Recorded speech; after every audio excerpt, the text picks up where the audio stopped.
Welcome viewers और दोस्तों, सबसे पहले यह है डिस्क्लेमर। और जैसा कि मैंने थंबनेल में मेंशन किया दोस्तों, एक एक चीज़ मैं आप लोगों के साथ अपना जो कह सकते हो रिसर्च शेयर करना चाहूँगा। और बेसिकली आजकल मैं वीडियो दोस्तों जो ज़्यादा कमेंट आ रहे हैं, जिसमें ज़्यादा रिक्वेस्ट आ रही है, जब ग्रुप में मैसेज आ रहे हैं, मैं उसी पे बना रहा हूँ। अगर आपका कोई स्पेसिफिक स्टॉक है जो मैं नहीं वीडियो बना रहा हूँ या आपको चाहिए, तो आप मुझे कमेंट करके बताइए, अकॉर्डिंगली मैं वीडियो बनाऊँगा। दोस्तों, कोशिश करूँगा फटाफट अपनी बात ख़त्म करने की और बिल्कुल आपको समझाने की।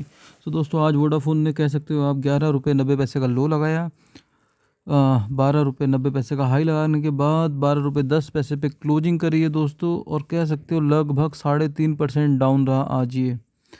ये गिरावट का रीज़न आप लोगों को पता ही है, इसके Q3 के नंबर हैं, वो भी न्यूज़ दिखाता हूँ क्या क्या थी, किस वजह से गिरावट हुई है।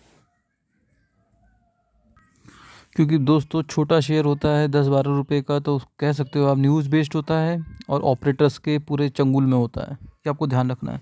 फटाफट एक न्यूज़ निकल के आ रही थी, जो वोडाफोन के रिजल्ट थे, उसमें कैपेक्स जो है वो स्टिल लो दिखा है 10 बिलियन। अगर दोस्तों फाइनेंशियल कह सकते हो आउटपुट थोड़ा सा निगेटिव आएगा, निगेटिव तो जाहिर सी बात है सेंटीमेंट थोड़ा निगेटिव बनते हैं। दूसरी नेगेटिव न्यूज़ जो देखिए दोस्तों, साफ साफ लिखा हुआ है वोडाफोन आइडिया डिसअपॉइंटेड। मतलब डिसअपॉइंट कर दिया रिजल्ट में, जो लोअर देन एक्सपेक्टेड ARPU था उसकी वजह से, और कैपेक्स इसकी वजह से शेयर गिरा है। जाहिर सी बात है दोस्तों, उम्मीद तो बहुत अच्छी लगाई जा रही थी, बट सब्सक्राइबर बेस भी गिरा है। और कह सकते हो जो कह रहे थे कि थोड़ा सा रिवेन्यू के अंदर या पर यूज़र जो हैं उनके जो एवरेज रेवेन्यू निकलता है, उसके अंदर थोड़ा सा हमें अच्छी ग्रोथ देखने की उम्मीद थी, जो एक्सपर्ट का था मानना, बट उस एक्सपेक्टेशन पे ये खरा नहीं उतरा है। और थर्ड न्यूज़ देख लेते हैं दोस्तों। ज़्यादा डिटेल में बात नहीं करूँगा, मैं फटाफट शॉर्ट में बताने की कोशिश कर रहा हूँ कि अब करना क्या है। 3% के लगभग गिर चुका है, बाय करना है, सेल करना है, होल्ड करना है। दोस्तों, अगर न्यूज़ देखेंगे हम तो पूरी डिटेल दी है इनने कि क्या क्या इनका मीन्स EBITDA रहा, क्या इनकी इनकम रही, कितना सब्सक्राइबर बेस लूज करा इनने, कितने 4G के ऐड हुए हैं इनके जो सब्सक्राइबर बेस है उसके अंदर। बट जो इन्होंने टारगेट दिए हैं दोस्तों, वो चौंकाने वाले दिए हैं। आप देखिए यहाँ पर साफ साफ मेंशन है, इनके टारगेट क्या कह रहे हैं। इन्होंने बोल दिया है इसको सेल करो, और टारगेट प्राइस दे दिया है 3.20 रुपये। तो दोस्तों, ये मैं नहीं कह रहा हूँ, मैं तो ये कहना चाह रहा हूँ कि ये न्यूज़ आप नहीं देखोगे तो और लोग देखेंगे। ये पैनिक क्रिएट करने वाली न्यूज़ है, और जाहिर सी बात है इन न्यूज़ का इफ़ेक्ट छोटे शेयर के अंदर देखने को मिल सकता है। दूसरा देखिए आगे क्या बोला ICICI सिक्योरिटी ने, पूरा आप स्क्रीनशॉट लेके पढ़ लेना दोस्तों, मैं तो सिर्फ पॉइंट टू पॉइंट बात करना चाह रहा हूँ। इन्होंने भी बोला इसको सेल करो, ठीक है। दूसरा, इन्होंने टारगेट प्राइस दे दिया है 5 रुपये। अब एक ने 5 रुपये दिया है टारगेट, दूसरे ने 3.20 रुपये दिया है। तो जाहिर सी बात है सब लोग तो मेरा वीडियो नहीं देखते हैं, बट मैक्सिमम लोग तो न्यूज़ वगैरह देखते ही हैं, तो ज़्यादातर लोग के पास ये अपडेट होगा। जाहिर सी बात है उनके दिमाग में कहीं ना कहीं एक पैनिक क्रिएट होगा, और भेड़ चाल वाला सिस्टम से थोड़ा हमें ज़्यादा गिरावट देखने को मिल सकती है।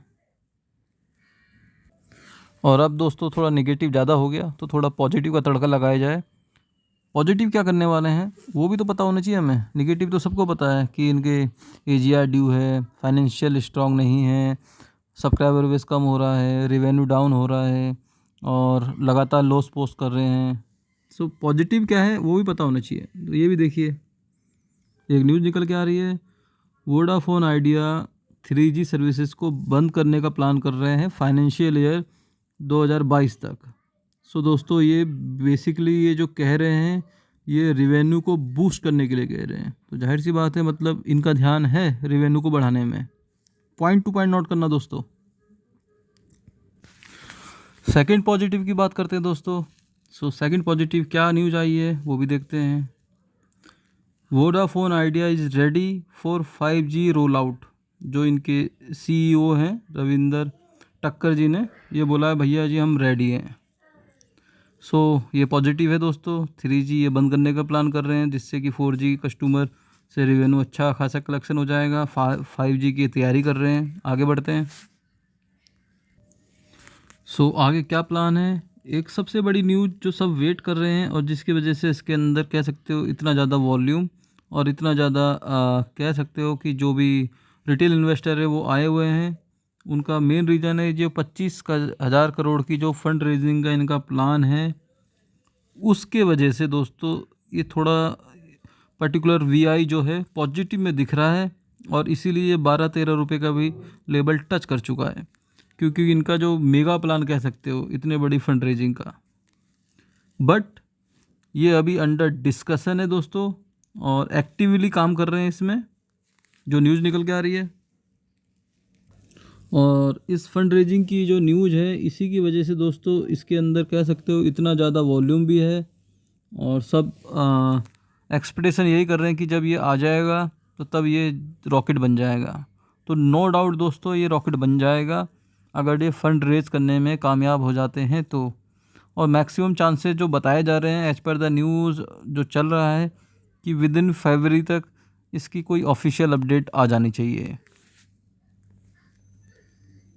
दोस्तों हमने दोनों पार्ट देख लिए, निगेटिव और पॉजिटिव। निगेटिव वो चीज़ें हैं दोस्तों जो ऑलरेडी पेपर पे दिख चुकी हैं, जिनका इम्पैक्ट स्टॉक पे पड़ चुका है। आपको समझना चाहिए Q3 के नंबर आ चुके हैं, स्टॉक प्रेशर में दिखने लग गया है और गिरावट भी दिख रही है, और जो ब्रोकर्स के टारगेट हैं उनकी वजह से अभी और गिरावट की संभावना लगती है, क्योंकि टारगेट ही इतने हैं। ठीक है, पॉजिटिव मैंने आपको बता दिया कि ये 3G बंद करेंगे, 4G स्टार्ट करेंगे, 5G के लिए रेडी हैं, और फंड रेजिंग की बात हो गई। तीनों पॉइंट बता दिए, लेकिन वो अभी कागज़ों में नहीं है दोस्तों, वो भी करेंगे। और जो हो चुका है नेगेटिव चीज़ वो ऑलरेडी हो चुका है। दोनों चीज़ का पॉइंट समझिए दोस्तों, मैं समझाने की कोशिश कर रहा हूँ, यही मैं कोशिश करता हूँ कि आसान भाषा में आपको समझ में आ जाए कि चल क्या रहा है। उसी की वजह से आप देखिए डिलीवरी जो परसेंटेज है उसके अंदर भी कह सकते हो गिरावट कह रहे हो या बहुत लो परसेंटेज है। 28 से 29% की डिलीवरी उठी है 12 रुपये के प्लस प्राइस पे। हाउएवर वॉल्यूम में ज़्यादा कुछ चेंज नहीं है। मैक्सिमम लोग पूछ रहे होंगे या सोच रहे होंगे करना क्या है वो बताओ। तो दोस्तों वो मैं बताने लग गया तो फिर बात ही क्या है। मैं जो बेस्ट एनालिसिस है, टेक्निकल हो, न्यूज़ हो, फंडामेंटल हो, उसके अकॉर्डिंग बेस्ट प्रोबेबिलिटी सिनेरियो बता सकता हूँ, बट डिसीजन आपको अपने फाइनेंशियल एडवाइज़र से डिस्कस करने के बाद ही लेना है दोस्तों। मैं अपनी जो बेस्ट नॉलेज है आसान भाषा में वही बताने की कोशिश करता हूँ जो मुझे लगता है। तो बेसिकली दोस्तों जैसे कि निगेटिव न्यूज़ अभी ज़्यादा है, तो जो इसका मुझे जो सपोर्ट लेवल लगता है, जो स्टॉप लॉस रखना चाहिए, जो कह सकते हो अभी जो बॉलिंजर बैंड भी है वो भी कह रहे हो अभी मिडिल पे दिख रहा है ये। अभी और गिरावट यहाँ तक आ सकती है अगर हम इसको भी फॉलो करते हैं तो जाहिर सी बात है इसका जो पहला सपोर्ट जो मुझे समझ में आ रहा है वो 11.70 का समझ में आ रहा है कि यहाँ तक ये गिर सकता है, बट इससे नीचे भी आ सकता है दोस्तों, क्योंकि नेगेटिव न्यूज़ की भरमार है मार्केट में। ठीक है, इससे नीचे कहाँ आ सकता है दोस्तों। वो नेक्स्ट जो सपोर्ट होगा दोस्तों 10.60 का होगा, और मुझे नहीं लगता कि इस सपोर्ट को ये तोड़ने वाला है।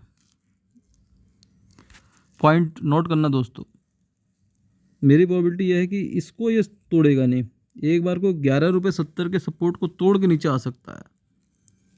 ये वाला जो पोर्शन है ये बाइंग जोन मेरे हिसाब से बहुत सही है, सटीक है वोडाफोन के लिए, कि यहाँ पर अगर ये पॉजिटिव मोमेंटम यहाँ से उलट फेर कर देता है कि 10.60 के बाद फिर पॉजिटिव डायरेक्शन की ओर बढ़ने लगता है, तो जाहिर सी बात है हमें फिर तेज़ी ये दिखा सकता है।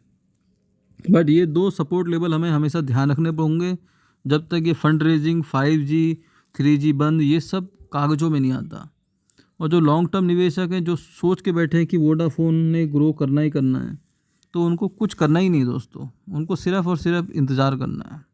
होप मैं समझा पाया हूँ या कोशिश करी मैंने समझाने की, आपको समझ में आया होगा तो वीडियो को लाइक, चैनल को सब्सक्राइब जरूर करिए। वीडियो थोड़ा लंबा है दोस्तों, मैंने कोशिश करी है सब कुछ समझाने की। सो मिलते हैं नेक्स्ट वीडियो में, बाय बाय।